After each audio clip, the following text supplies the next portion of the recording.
Hi, this is Martin Coburn, and welcome to another podcast from Leadership Inspiration. My whole goal with these podcasts was to provide relevant, useful information to develop the important skill of leading others, to provide inspiration to those people we lead. Now, arguably, one of the most difficult leadership roles you will have in your entire life is that of parenting. And that is the subject of today's discussion. I'm going to introduce you in a moment a lady called Rachel Stock, who has a company called ASD Parent Coach. I met Rachel recently on a program that I was running. I was very inspired by her story. And I thought, wow, I know myself as a father of 3 kids that, parenting your kids is a pretty difficult task. If you start adding to that they, as Rachel likes to describe it, they have learning differences, and she'll get to explain what she means by that, then that certainly adds another layer of complexity. So, Rachel, very, very welcome, first of all. I'm really excited about this conversation. I think there is some direct correlation and messages that are very relevant to people in any kind of leadership role. And I'm sure whether your children have these learning differences or not, there's going to be some really relevant information for them. So thank you for taking this time out to join me this afternoon. Thank you for having me. Pleasure. So perhaps maybe start by telling us a little bit about what your business is about. Yeah. So ASD Parent Coach is all about empowering parents to help their children. So it's providing parents with the strategies and techniques that aren't necessarily taught to parents when they have young children. To help with things like behaviour, outbursts, sensory overload, learning styles. So it's just sharing the techniques that I've learned with parents. Okay, fantastic. And of course, yes, I noticed myself that parenting or having kids doesn't come with an instruction book. You're suddenly literally one of those situations where you're straight in the deep end, and you're kind of having to work it out as you go along. And I think none of us know what we're doing. Yeah. No, and each of us have this little mantra in our head where we say, "I'm definitely not going to treat my kids the way that my parents parented me." For whatever reason, That's I right. don't know. No That's disrespect to our parents, but we all say that, and we all inevitably end up actually that becomes the default way of parenting. None of us are perfect, No. But you'd want to do your best by your child, Exactly. And I think even for, as you said, parents who have neurotypical children, it's difficult enough, let alone if you have neurodiverse children. Yeah. So perhaps maybe that would be a good place to start, because, just to sort of understand what actually gave birth to this. What was your inspiration behind setting up this business in the first instance? Yeah, so my son, my eldest, Harry, was diagnosed with autism aged 4. Mm-hmm. I kind of noticed, a year or so beforehand that there were, things that were different about him. When looking at his peers and children his age, but there wasn't very much support in sort of, developmental progress, apart from the health visitors that would just say, oh, that's all right, it all happens at different times, don't worry about it. But I deep down I knew something was going on. So luckily my cousin worked with autistic children. She explained the process to me, and we got signed up with a paediatrician and took him for an assessment. And he was diagnosed. But the paediatrician said to me at the time, you're going to have to research this yourself, because we don't have the funding to provide you with any support. Wow. So that's what I did. So there was some support in place for, as you describe, these neurodiverse children, but not necessarily support for the parents, even less support for the parents. Yeah, I just think even in nursery, they didn't really know what to do with him. It was all about what he couldn't do rather than what he could do. Right. And I just don't think those strategies are in place for those children that don't fit in the box. Um, so Right. I decided, and at the time when I was approached by by the nursery and said, how do you think your child is developing? It was the special needs area, and I really think that the language that is used around special needs and disorders, none of it is particularly helpful. So Yeah. I love the term neurodiversity. That is my term, and that's the term that I use, within my business. Neurodiversity and learning differences, because everybody is amazing, special, different. That's again another term that I use. Every child is amazing, special, different, but So they all if have I understand, different. just so if I understand that right, then Rachel, what you've done is you've taken what is called, my understanding is autistic spectrum disorder, That's right, yeah. and you've kind of ordered that in a different way. You've presented it as, what do you call it? Amazing, special, different. Amazing, special, different, which is a fantastic distinction. It's not a disorder. It's different, That's right. and that's a very important distinction. Yeah. It's just that a lot of these kids will have strengths in other areas. So, for example, your neurotypical child will be really sociable, have loads of friends, but might struggle in maths, whereas another child will be really bright and really thrive in maths, but will find it really difficult to, develop friendships. It's just differences, and Just the difference. Yeah. just differences. That's all Yeah. it. In fact, yes, I actually remember in my early training as a facilitator, I was doing some work around what is called accelerated learning or whole brain learning. And I came across this author called Howard Gardner, who argued very strongly that when we describe intelligence, for example, we tend to describe intelligence as someone who is, mathematically bright or linguistically bright, but it doesn't cater for all the other forms of intelligence. And he came up with this term called multiple intelligences. And his distinction was, it's not how intelligent you are, it's how you are intelligent. So I totally we're all agree. intelligent in different ways. Absolutely. Take dyslexia. There's lots of well-known, scientists, inventors that are dyslexic, and they generally have strengths in creativity, painting, artists.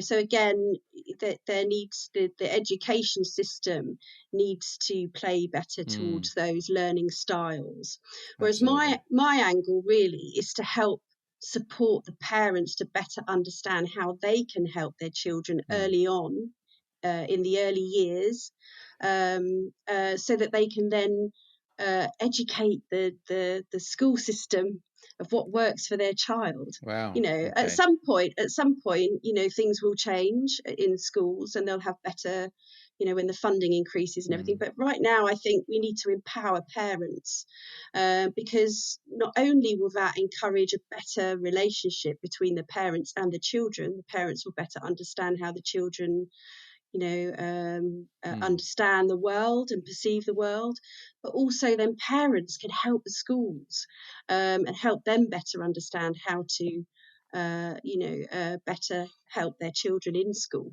Because I seem to remember you saying that you chose not to put Harry into what is called a special needs Yeah, school. You I mean, decided not to do that.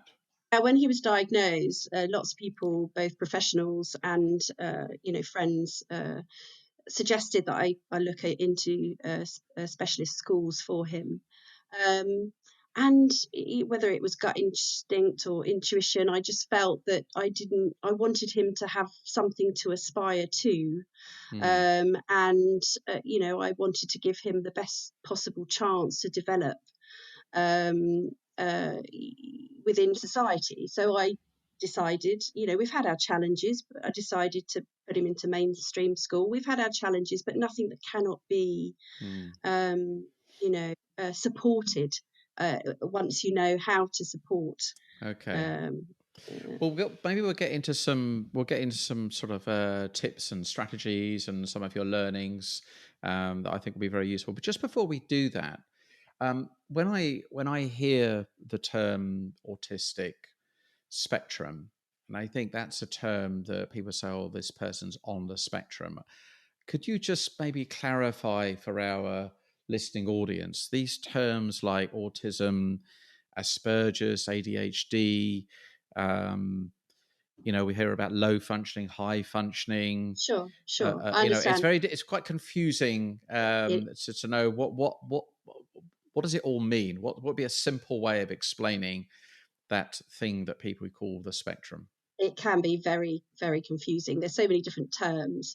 So I'll start off with the neurodiversity term is kind of the umbrella for learning differences, the different way that the brain functions. Within that, under that umbrella is what you call the different conditions. So you have autism, and when Hmm. you talk about autism, there is the autistic spectrum. So at the high functioning end of the autistic spectrum, there is Asperger's, which is can represent sort of high intelligence, but an inability to build and sustain good Social, relationships. Yeah, right? Okay. social interaction. At the opposite end of the spectrum is the classic and severe autism, which is displays with sort of non-verbal, severe sort of behavioural issues. Hmm. And they can find it difficult to function in society. But ADHD and OCD, things like that, they're just different conditions. So ADHD is um, uh, it can impact their focus, attention, concentration, and can include hyperactivity. Whereas ADD is the same but without the hyperactivity. Right. Okay. Um, OCD is sort of obsessive thoughts Behaviors. and behaviours. Yeah. So yes, so neurodiversity is sort of the umbrella. There's a lot of talk within the workplace about neurodiversity. What I'm trying to do is get the neurodiversity term into parenting and Right. Okay. Is that early term early not? years. I've heard a lot of being a facilitator and designer of programs. I've had. I remember one lady contacting me, actually saying to me, "How neurodiverse will the material be?" Which came as a bit of a surprise, but and she was had a very, very interesting conversation with her about how she prefers to learn, which I thought was entirely appropriate and certainly made me think. I mean, as I said before, I'm a big believer in the brain will absorb information and make sense of the world in various different ways. And that might Yes, be, it might be mathematics, it might be music, it might be movement, it might be thinking, intrapersonal, it might be interpersonal, speaking with others. So yes, if we can find multiple ways, then we're going to be more successful. One of the phrases that I particularly liked from one of the authors was that there is no such thing as a resistant learner, only a inflexible teacher. I absolutely agree with that. And these kids want to learn, and we're trying to make them learn in ways that they don't understand, Hmm. which So can we then. exacerbate the problem. Yes, absolutely, Right. absolutely. So I know that you've studied NLP and stuff Hmm. like that. It's all about how we perceive, isn't it? Perceive the world, how we would take in information. So whether we're auditory learners, kinesthetic, which is Hmm. feelings and touch, and Yeah. visual. Somatic. Yeah. So we need to cover all of those areas within the Hmm. education system. And I think the one that's missing most actually is the kinesthetic. The ability to learn while you're moving. Because obviously kids are always sat down. You get some of these kids that are just bouncing Yeah. around all over the place. So it's Yeah. because they need to learn while they're moving. So what kind of support do parents need to feel empowered to help their children? Well, I think first of all, they need to we need to look at what is a particular challenge for them at home. What are they finding difficult? And then we look at strategies to help them better manage those difficulties. So, for example, you might have a child who displays outbursts, aggression, meltdowns. This can often be due to either feeling like a lack of control.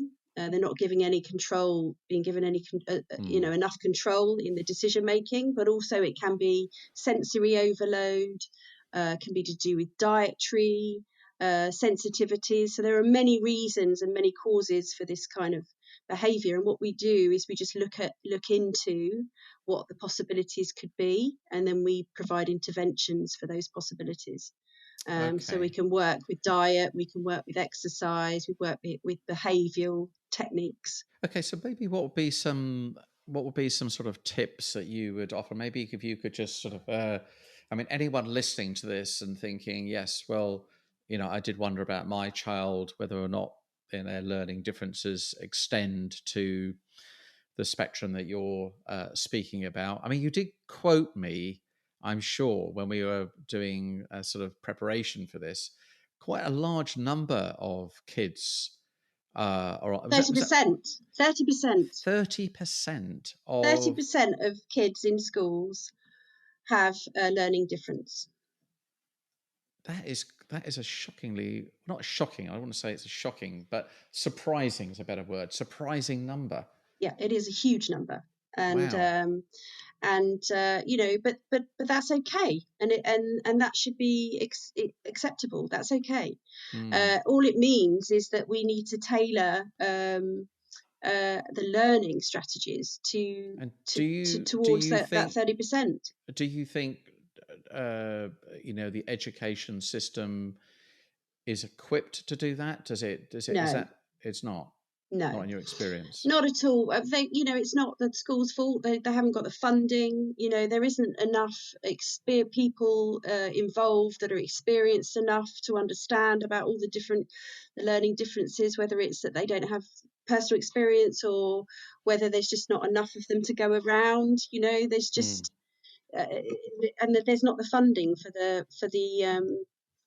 the equipment Right. or the time it would take to give that additional support to those children. So Right. they basically, the way it works at the moment is the most severe children get the attention, but the ones who are maybe not so they're struggling slightly, a bit, Mm-hmm. they need a bit more support, and they need some different kind of guidance and support, just get left by the wayside because there just isn't the support there for them. Hence your particular your business, if you like, and Yeah, this is not just a sort of I've learned a few things along the way. no. I picked up a few things in parenting Harry, and here it is. You've actually done quite a lot of study, Yeah, my understanding. I started just my passion grew for neurodiversity as I started reading about it when Harry was diagnosed, and I haven't stopped reading, researching, studying since. Really, that Hmm. was 8 years ago Wow. now. So yes, I've picked up a lot of tips, but I've also I've got some qualifications and stuff in it as well. So that's good. Okay. Well, it's very obvious to me, Rachel, that you've spent, a long time researching, and as I've spoken to you before, it is a massive passion of yours. I just wonder if, for the listener, if you could just maybe provide what are some practical things that anyone listening to this with children with these learning differences, what can you kind of pass on in the short time we have today? Typical sort of symptoms, if you like, and then how would you go about dealing with those? What would be the best approach? So one of the most interesting and one of the strategies that I use the most currently, and the parents just can't believe it works, is sometimes it's very difficult to get your child to do what you want them to do, and sometimes, any child, to be honest. generally, yeah, but even more so when it comes to children that have. I got 3 like that. Well, I did when they were younger, anyway. Yeah, so one of the interesting techniques that parents seem to love and feedback to me that it works is when you're trying to get your child to do something, and they're kind of running around and not really listening. Like most kids, you mean? Yeah. So you bend down, you look them in the eyes, and you use your fingers. So you give them 2 options. You say, okay, so first we're going to brush our teeth, and then we're going to put our pajamas on. So what are we going to do first? And you get them to repeat it to you. Right. And then once they've repeated it to you, then you go and do it. So the fact is, you're making eye contact, you're on their level, and you're giving them the 2 options, and you can even get them to choose which one they want to do first. The point is that you're giving them the choice, and then they feel like they're so more does in having control. the choice taken away from them, then, does that create resistance? Absolutely. Right. Yes. I yes, see. without a doubt. So that free will is live and kicking. Absolutely. And suppressing that causes more resistance. That's really interesting. Yeah. Yes. Absolutely. So it's getting 2 options that you want them to do, but giving them the choice to do it, which one they want to do. Excellent. Okay. Well, that sounds, I mean, straight away, I can see how that it is applicable. And in fact, remembering that this is about leadership, I can certainly see that when, people who like autonomy and want to be free from the direction of others, the more you feel you're restricting them from that, then that is likely to create an adverse response. So there's definite, I can see how that would work. So yeah, what other thoughts do you have? So another one of my favourite strategies was actually developed by Dr. Thomas Felon, who's a registered clinical psychologist. And there is a book and a website, but I sort of coach my parents through this strategy. It's called 1, 2, 3 Magic. Mm-hmm. And the important thing about this strategy is that you give the child the choice again. So if you're asking them to do something, they're not listening, you count 1, then you go to 2, then you go to 3. And if they haven't done what you've asked them to do, you just very gently guide them to their bedroom and let them have some time out.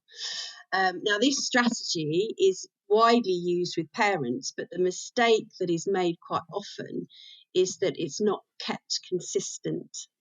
So my coaching coaches them through this program, helps them to keep it consistent so that they get the child to behave and self-regulate their emotions rather than kicking off. The 1, 2, 3 helps them to recognize that actually if I don't do this, I'm going to go to my room, or I'm going to have time out, or whatever you want to call it. But you've got to be, the key thing is, though, you're saying, is you've got to be very consistent in doing that. If you do it one day and then do it another, right. And it doesn't matter where you are, whether you're out, whether you're in. I hear a lot of parents ask me, well, what do I do when I'm outside? I can't very well do. You can. And it's about applying that strategy to wherever you are. But it's not about just making life easier for the parents. It's about helping the child to self-regulate and to understand that if, the instructions aren't followed or the guidance isn't followed, then there will be a consequence to that behavior. And the flip side of that, if I do it, is there a reward?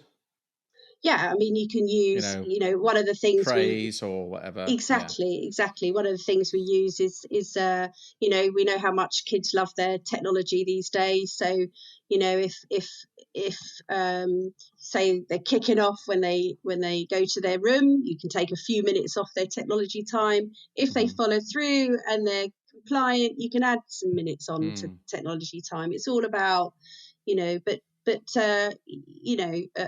appropriate consequences and kindly delivered. From a parent's point of view, Rachel, does it?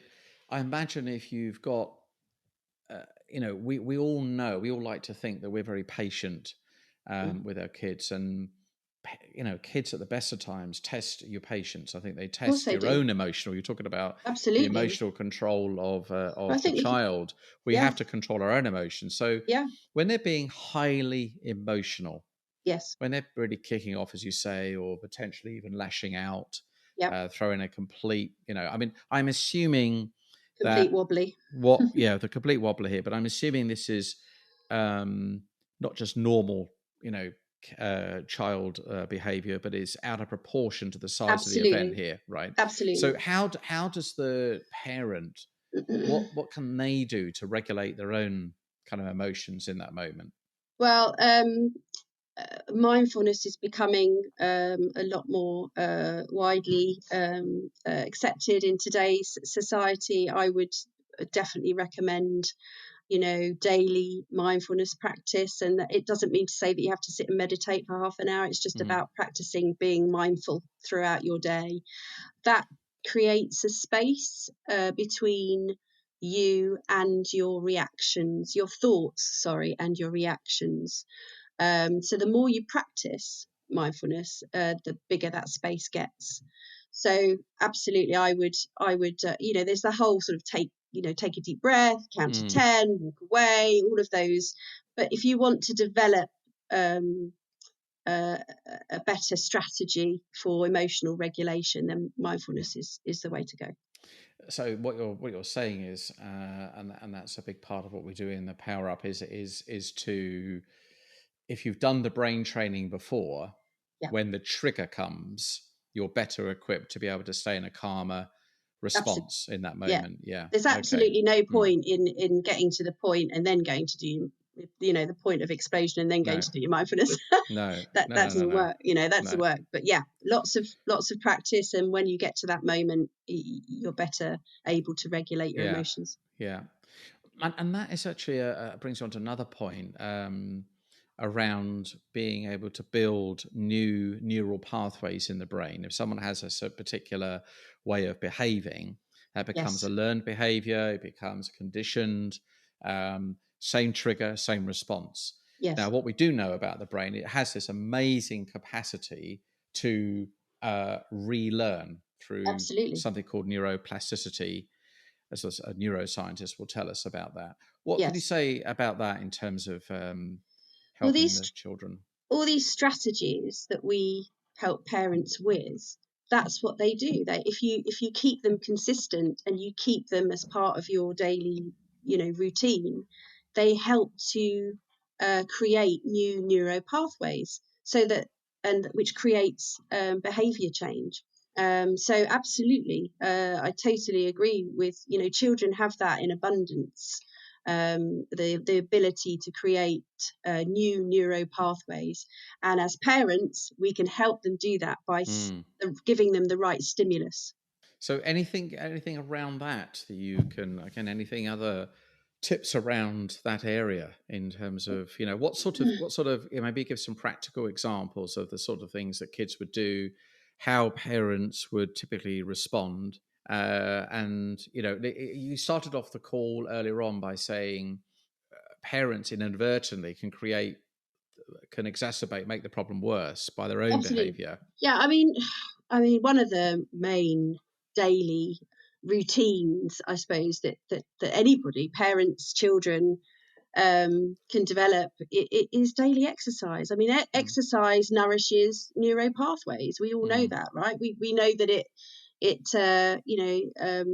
releases serotonin and dopamine, which nourishes the brain, stimulates neuro pathways. So again, my background's in nutrition and fitness. We develop a daily exercise plan. I say to mm, lots of parents, at least 10 minutes every hour of doing some form mm, of exercise, mm, in a positive, very positive way, mm, so that the child not only is exercise and nourishing those neuro pathways, but also is taking in those positive mm. uh, taking in some positive language at the same time. Yeah. Okay. Actually, that's another point around language. What sensitivity? I mean, the language we use with children, I would have thought, is quite important as well.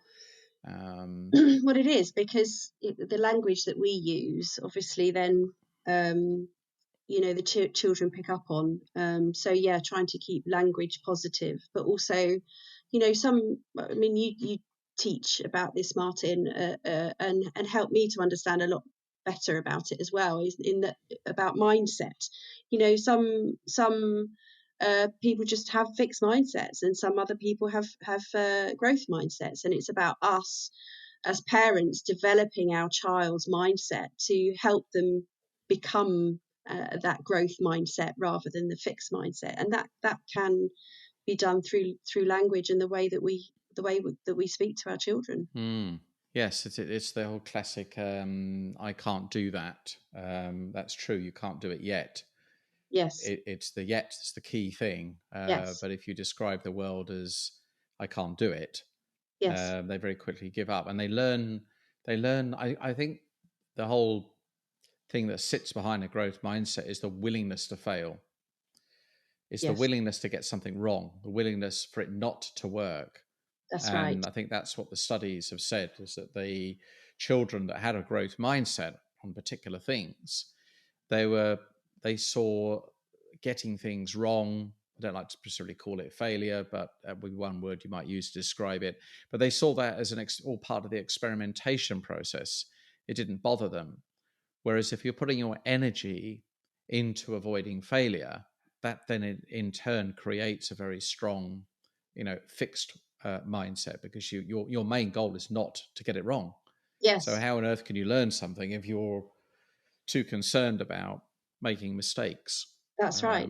That's right. And it's about us, helping our children to understand that mistakes are fine. They're the way that we learn and the way that we get better. Yeah. So look, this has been really interesting. I mean, I'm sure we could probably go on for a lot longer, and there's more things we could cover. But tell me a little bit about this. This, you've got a 5-step program of support or something. Maybe just describe that very briefly. Yes, sure. So it's a 5-step program. So the first step is looking at behaviour. So what is the parent struggling with at the moment that where they need the support, so that we can look at strategies to help them with that. We then look at diet, because as we know, diet impacts behaviour. That's a fact. We all know that. And there's a lot of research now coming out about the microbiome and how certain foods can, certain compounds can move into the bloodstream and affect the brain. So we look at that as well by doing sort of food sensitivity investigation through food through food diaries. Looking at exercise, so can provide tips for different types of exercise to do during the day to help balance out sensory processing, but also just for general health and brain nourishment, as we were talking about before. Then mindfulness, I can teach the parents for their own benefit, but also so that they then can teach their children. So we've got lots of little techniques for that would work. What you mean, things they can do together? Yeah, things that they can do together, which again, nourishes that parent-child relationship. And then learning strategies, so different strategies for the different types of learners: visual, kinesthetic, auditory. And there's some great little strategies that you can use to help sort of dyslexic children retain spelling more easily through NLP. Right, very good. Techniques. So there's a range of different things there. Yes. And they engage with you on a weekly basis, or so there's a 6-week coaching package but I offer an initial free chat to sort of get to grips with exactly what's going on. So there's so they can contact me via my website, which is asdparentcoach.co.uk. There's a contact form there, or they can just email me directly at help@asdparentcoach.co.uk. Fantastic. Well, that's it's been really enlightening. As I said, I'm sure this is a an area that we could unpick further. It does. I was thinking actually as we were speaking, it'd be quite useful to do a short webinar on this and have people call in and ask questions. Oh, wow. I think that would be Amazing. I'd love to do really, that. that would bring it to life even more. So, but thank you, Rachel, for today. I'm sure as people are Thank you for listening having to me, this, Martin. I'm sure people are listening to this are thinking, whether I have, a child with your description of learning differences, which I love, rather than learning disorder. That's one for everyone Yeah. to take Yes. away, to eliminate that language. Yes. That they can apply, because they're very, very applicable. Parenting, as I said, the top of the show, is one of the most difficult leadership roles. I know I've probably been taught more by my children in in attempting to lead them Absolutely. so yeah, you learn a lot about yourself. You do. You learn more about yourself from those people that provide, I say, resistance. Yes. So you learn. If it was just easy, you don't learn anything about yourself, but you That's learn a right. lot more from yourself when it's more difficult. So You're so right. You're so yeah, right. Yeah. and I'm sure that's made you more wholesome as well. Yes. So Thank you, yeah, Martin. yeah, Thank you for excellent. having me. That's a Enjoyed it pleasure. very much. Yep. Thank you very much indeed. All right. Cheers. Thank you. Bye bye. Bye bye.